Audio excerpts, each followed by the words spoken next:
오늘도 주님의 사랑을 따라 우리가 각자의 자리에서 섬김의 삶을 살아가는 우리 모든 성도님 되시기를 소망합니다. 사도신경으로 우리의 신앙을 고백하겠습니다. 나는 전능하신 아버지 하나님, 천지의 창조주를 믿습니다. 나는 그의 유일하신 아들, 우리 주 예수 그리스도를 믿습니다. 그는 성령으로 잉태되어 동정녀 마리아에게서 나시고 본디오 빌라도에게 고난을 받아 십자가에 못 박혀 죽으시고 장사된 지 사흘 만에 죽은 자 가운데서 다시 살아나셨으며 하늘에 오르시어 전능하신 아버지 하나님 우편에 앉아 계시다가 거기로부터 살아있는 자와 죽은 자를 심판하러 오십니다. 나는 성령을 믿으며 거룩한 공교회와 성도의 교제와 죄를 용서받는 것과 몸의 부활과 영생을 믿습니다. 아멘. 다 함께 찬송가 220장 찬양 드리겠습니다. 찬송가 220장 1절 찬양 드리겠습니다. 사랑하는 주님 앞에 형제 자매 한 자리에 크신 은혜 생각하며 즐거운 찬송 부르네. 내 주 예수 본을 받아 모든 사람 내 몸같이 환난 근심 위로하고 진심으로 사랑하세. 이 새벽 하나님의 말씀은 로마서 12장 9절에서 13절까지 말씀입니다. 로마서 12장 9절에서 13절까지 말씀입니다.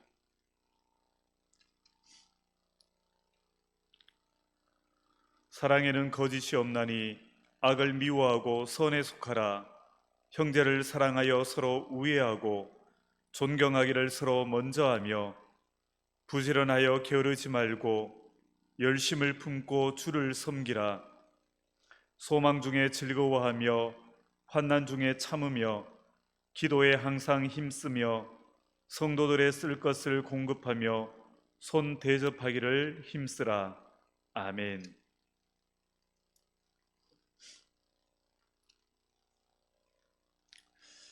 지금까지 계속적으로 해오는 말씀이 믿음으로 구원을 얻은 사람은 주님의 은혜에 보답하기 위해서 자기 몸을 하나님께서 기뻐하시는 거룩한 산 제물로 드려야 된다라는 말씀입니다. 하나님 앞에 산 제물로 드린다라는 것은 성도를 섬기고 이웃을 섬기는 삶을 의미합니다. 그런데 그 섬김의 삶은 어디서부터 시작이 되어져야 되는가? 바로 교회 안에서부터 시작이 되어져야 된다라고 말씀을 드렸습니다. 교회에서 섬김을 통해서 바른 섬김을 배우지 않고서는 우리가 사회에서도 바르게 섬길 수가 없는 것입니다.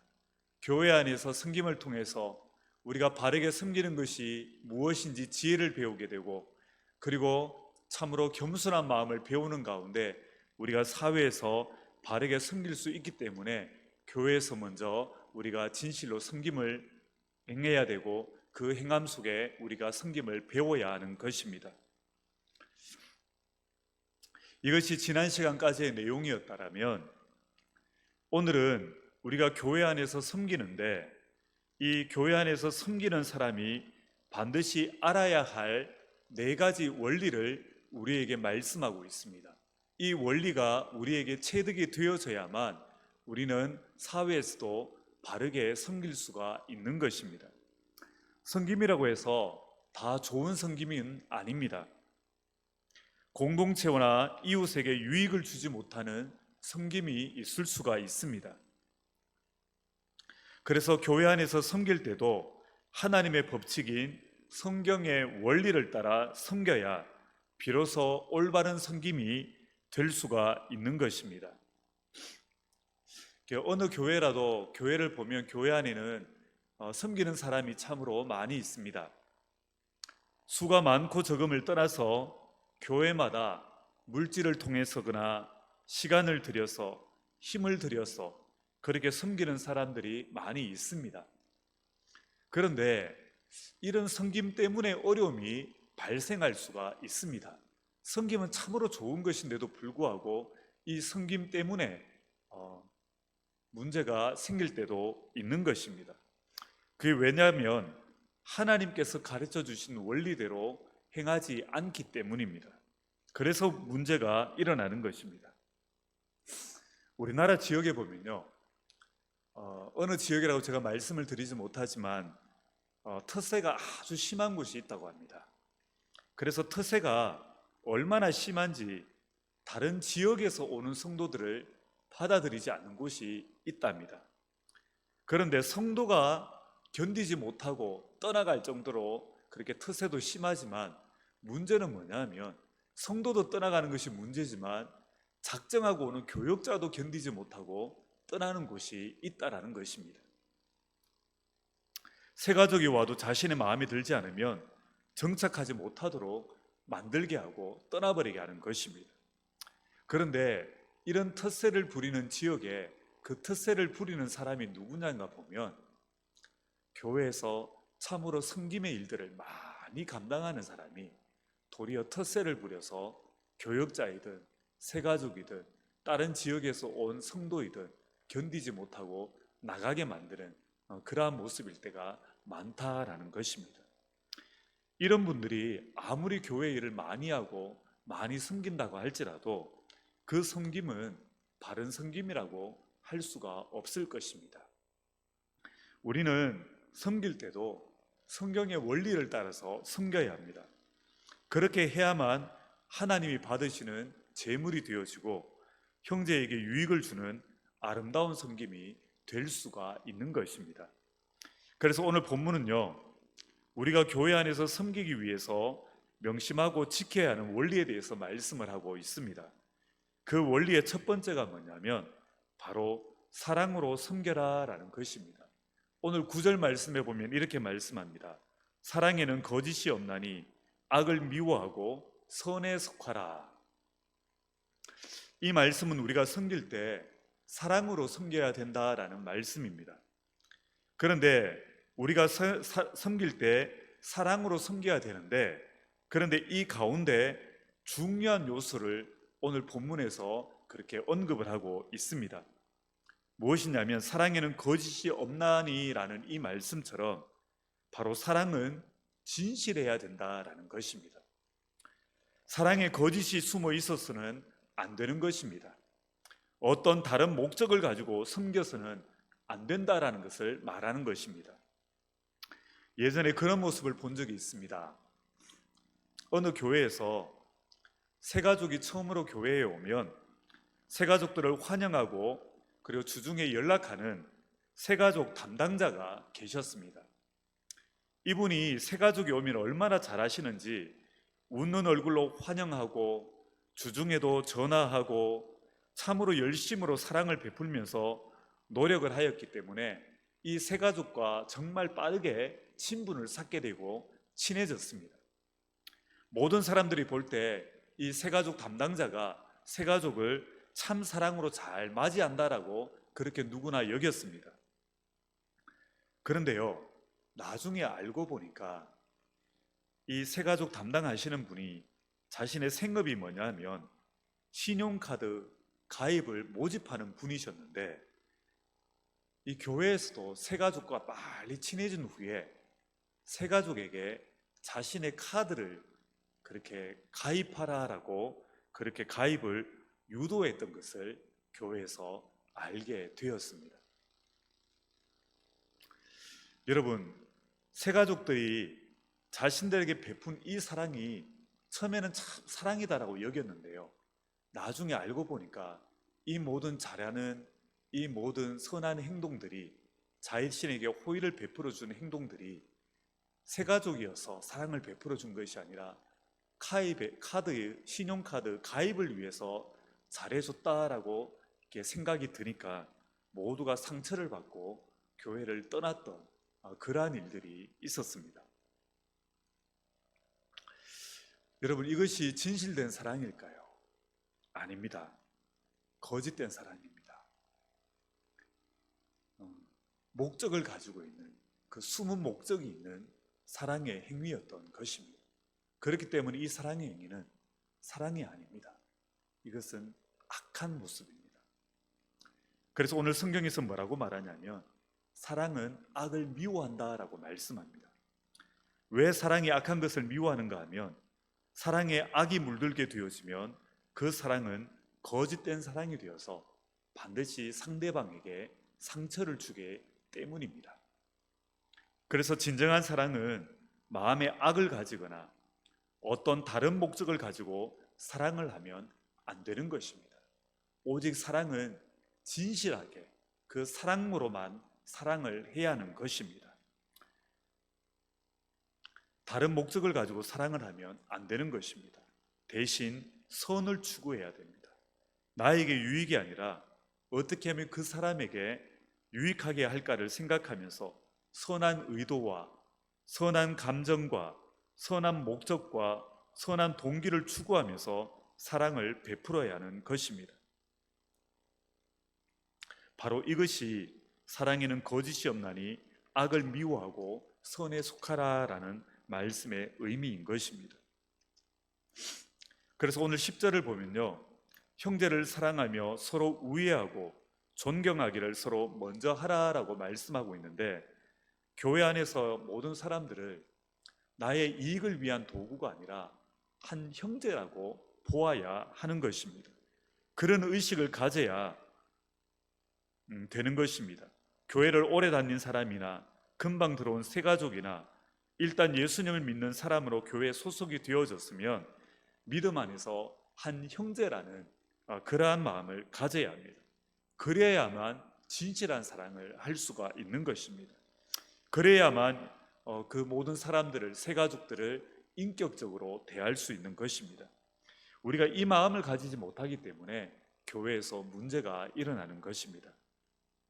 여러분, 사회에서는 사람을 인간적인 조건으로 그렇게 구별합니다. 그래서 나보다 못하다라는 생각이 들면 얕잡아보고 무시하고 누르려고 합니다. 그런데 교회는 그렇지 않습니다. 교회는 나보다 낮아지게 여기는 것이 아니라 나보다 낮게 여기는 곳입니다. 낮게 여기는 곳이 아니라 낮게 여기는 곳이 바로 교회입니다. 그래서 교회는 나보다 남을 낮게 여기는 법을 배우는 곳이고, 그렇게 교회에서 나보다 남을 낮게 여기는 법을 배워야만 우리는 사회와는 다른 사람을 진실로 존중하고 존경하면서 섬길 수가 있게 되어지는 것입니다. 그리고 오늘 교회에서 섬기기 위해서 지켜야 할 두 번째 원리는 바로 열심으로 섬기라라는 말씀입니다. 11절에 보면 부지런하여 게으르지 말고 열심을 품고 주를 섬기라라고 말씀합니다. 여기서 열심을 품고는 가슴에 불을 안고라는 뜻입니다. 뜨거운 열정으로 섬겨라라는 것이고, 그 뜨거운 열정으로 섬기는 것이 바로 은혜 받은 사람들의 특징이다라는 것입니다.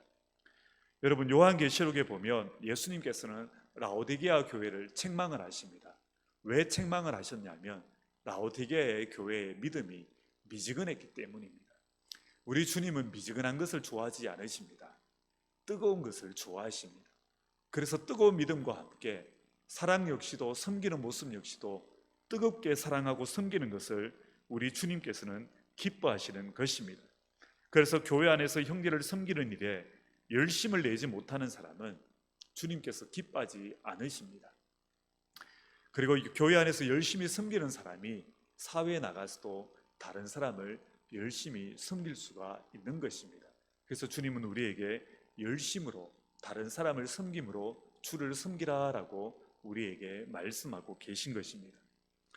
그리고 오늘 세 번째로 교회에서 섬기기 위해 지켜야 할 원리 세 번째는 어려워도 섬기라라는 원리입니다. 12절에 보면요, 소망 중에 즐거워하며 환난 중에 참으며 기도에 항상 힘쓰며 라고 말씀합니다. 오늘 이 12절에 환난이라는 이 표현은 우리 삶에 힘든 일이 찾아왔을 때를 말합니다. 우리가 섬김의 삶을 살 때 모든 일들이 다 평온하면 좋겠지만 그런데 섬김의 삶을 살아도 힘든 때가 우리에게 찾아옵니다. 가정에 우환이 생길 때도 있고요, 건강에 어려움이 찾아올 때도 있습니다. 그리고 특히 우리가 열심히 섬길 때 다른 사람들이 우리의 이 진실된 마음을 왜곡해서 비난하고 힘들게 할 때도 있는 것입니다. 그런데 오늘 주님은 이런 여러 가지 어려운 상황 속에서도 우리에게 섬기라라고, 그 섬김을 포기하지 말라라고 말씀합니다. 너무 버티기 힘들면 때로는 그만둬야 될 때도 있긴 하겠지만, 그렇지만 얼마든지 이겨낼 수 있는 작은 어려움이라면 끝까지 섬기라라고 말씀하고 계신 것입니다. 남들이 험담을 할지라도 그것은 뛰어넘을 수 있는 문제이기 때문에 그 어려움을 핑계로 섬기는 삶을 그만두지 말라라는 말씀인 것입니다. 내가 특별히 잘못한 모습이 없음에도 불구하고 사람들이 나를 비난한다라면 그것은 어찌 보면 내가 지금 바른 믿음의 삶을 살고 있다라는 뜻일 것입니다. 그러니 주님께서 인정하실 것이라는 그 소망을 가지고 도리어 즐거워하고 섬기며 어려움 속에서도 인내하면서 또한 힘써 기도하면서 우리에게 섬길 것을 당부하고 있는 것입니다. 그 어려움을 뛰어넘어야만 우리의 믿음과 우리의 이 섬김의 삶이 우리에게 체득이 되어지는 것입니다. 그리고 교회에서 섬기기 위한 원리 네 번째는 나누면서 섬기라는 것입니다. 13절에 이렇게 말씀합니다. 성도들의 쓸 것을 공급하며 손 대접하기를 힘쓰라. 여러분, 섬기는 것은 쉽지 않습니다. 왜냐하면 나의 것을 떼어서 줘야 하기 때문에 이것은 우리의 본성과 이렇게 반대되는 모습이기 때문에 결코 쉽지 않습니다. 그런데 바울이 이 로마서를 쓰던 때는, 이 시대에는 대부분의 기독교인들이 극빈자들이 많았습니다. 그래서 이들이 자신의 삶이 힘들 때 어디 가서 손을 내미는가 하면 성도들의 집에 가서 도와달라고 손을 내밀 때가 많았습니다. 그래서 믿는 사람들에게 찾아가서 이렇게 손을 내밀게 되어지면 그 성도들은 이제 손님이 찾아왔을 때 자기가 먹을 것이 부족한데도 손님을 대접해야 됐고 때로는 방도 내줘야 되는 그러한 일들도 있었습니다. 그런 상황 속에서 다른 성도들을 섬기는 것은 쉽지 않았을 것입니다. 그런데 오늘 주님은 뭐라고 말씀하시는가 하면 불평을 하지 말고 가진 것을 나누면서 섬기라라고 말씀합니다. 주님의 말씀처럼 우리가 진정으로 교회 안에서 형제를 섬기려면 가진 것을 나누면서 섬겨야 됩니다. 말로만 섬기는 것이 아니라 가진 것을 나누면서 섬겨야 하는 것입니다. 대접을 해야 되는 것입니다. 내 것을 떼어서 나눠줘야 되는 것입니다. 때로는 말로도 섬길 때도 있겠지만 대부분의 경우의 섬김은 나의 것을 나누어주는 희생이 따라야만 진정한 섬김이 되는 것입니다. 손에 있는 것을 꽉 쥐고 내놓지 않으면서 섬긴다라는 것은 그것은 말이 되지 않습니다. 그렇게 쥐고 있어서는 우리가 빛과 소금의 역할을 감당할 수가 없는 것입니다. 먼저 매주 얼굴을 보고 사는 이 성도들에게 나누지 못한다라면, 나의 것을 떼어주지 못한다라면 어찌 사회에서 평생에 한두 번 볼 뿐, 한 번 보고 말 사람들에게 우리가 나누어주는 삶을 살 수가 있겠습니까? 어찌 그렇게 평생에 한두 번 보는 사람에게 우리가 섬기는 삶을 살 수가 있겠습니까? 그래서 우리는 성도들에게 먼저 나의 것을 떼어주는 훈련이 되어져야만 사회에서도 떼어줄 수 있는 희생의 섬김의 사랑을 할 수가 있는 것입니다. 반다이크라는 분이 쓴 소설 중에 저택이라는 소설이 있습니다. 내용을 보면 이렇습니다. 어느 부자가 천국을 갔는데요, 천국에서 자신이 살 집에 갔더니 너무나 초라한 오두막이더랍니다. 그래서 실망을 하고 있는데 자신의 천국 그 오두막집을 옆에 너무나 으리으리한 대저택이 그렇게 공사가 이루어지고 있더랍니다. 그래서 이 부자가 천사에게 물었습니다. 저 사람은 누구 집입니까? 하고 물었더니 천사가 대답합니다. 네가 세상에 살 때 너희 옆집에 살았던 사람의 집이다 라고 말을 하더랍니다. 그래서 이 부자가 그러면 그 사람은 왜 저렇게 이 천국에서 집이 저택이고 으리으리합니까? 라고 물었더니 천사가 이렇게 대답합니다.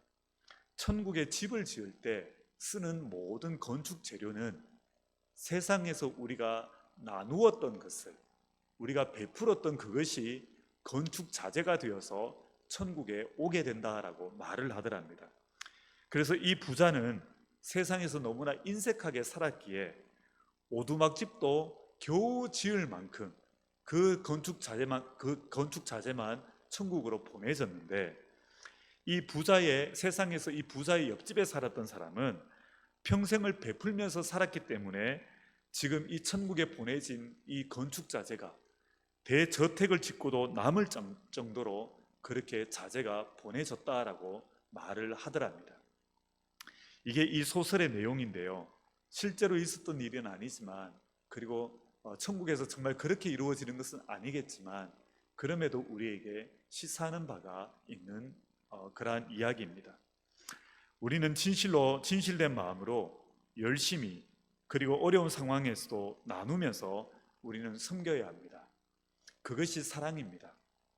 교회에서 이 같은 섬김을 할 수 있어야 우리는 비로소 사회에서도 바르게 섬길 수가 있는 것입니다. 다음 이제 새벽 기도는 14절부터 우리가 사회에서 어떻게 섬길까에 대해서 얘기를 할 텐데요, 오늘 본문의 이 내용이 우리에게 체득되어져야만, 우리에게 훈련이 되어져야만 우리는 사회에서도 바르게 섬길 수가 있는 것입니다. 오늘 우리가 주님께서 말씀하신 이 원리를 우리가 이제는 실습해 보기를 원합니다. 아직 우리가 온전히 감당하지 못할지라도 이 내용을 우리가 조금씩 더 실습하면서 점점 더 바른 섬김의 사람으로 빚어지는 그러한 은혜가 우리 모든 성도님들에게 있기를 주님의 이름으로 축복합니다. 기도하시겠습니다. 하나님 아버지, 은혜를 감사드립니다. 우리를 주님을 닮은 섬김의 사람으로 불러주심에 감사드립니다.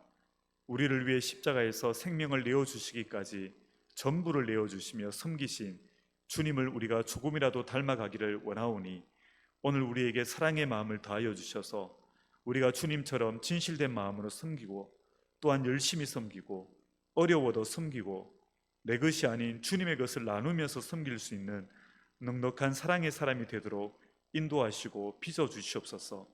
그래서 오늘도 주님을 조금 더 닮아가는 우리가 되게 하여 주시옵소서. 예수님의 이름으로 기도드립니다. 아멘. 하늘에 계신 우리 아버지, 아버지의 이름을 거룩하게 하시며 아버지의 나라가 오게 하시며 아버지의 뜻이 하늘에서와 같이 땅에서도 이루어지게 하소서. 오늘 우리에게 일용할 양식을 주시고 우리가 우리에게 잘못한 사람을 용서하여 준 것 같이 우리 죄를 용서하여 주시고 우리를 시험에 빠지지 않게 하시고 악에서 구하소서. 나라와 권능과 영광이 영원히 아버지의 것입니다. 아멘. 우리가 이 시간 함께 기도할 때에 우리가 진실된 마음으로 섬기는 자가 되어지고, 특히 우리의 것을 나누며 섬기는 넉넉한 마음을 부어주셔서 주님의 사랑을 바르게 닮아가는 우리가 되게 하여 달라고 함께 기도하며 나아가겠습니다. 하나님 아버지, 은혜를 감사를 드립니다. 참으로 인색한 우리의 모습이지만 하나님, 그렇지만 우리가 주님을 닮아가는 사랑의 사람, 섬김의 사람이 되기를 원합니다. 하나님, 우리가 진실된 마음으로 어떤 목적이나 어떤 숨기는 의도가 없이 진실된 마음으로 사랑하고 섬기는 우리가 될 수 있도록 하나님 빚어주시고, 특히 우리의 것을 나누면서 섬길 수 있는 넉넉한 마음을 부어주셔서 하나님, 우리에게 전부를 내어주신 주님의 모습을 조금 더 닮아감으로 우리도 주님처럼 조금 더 나눌 수 있는 자가 될 수 있도록 은혜 더하여 주시옵소서. 예수님의 이름으로 기도드립니다. 아멘.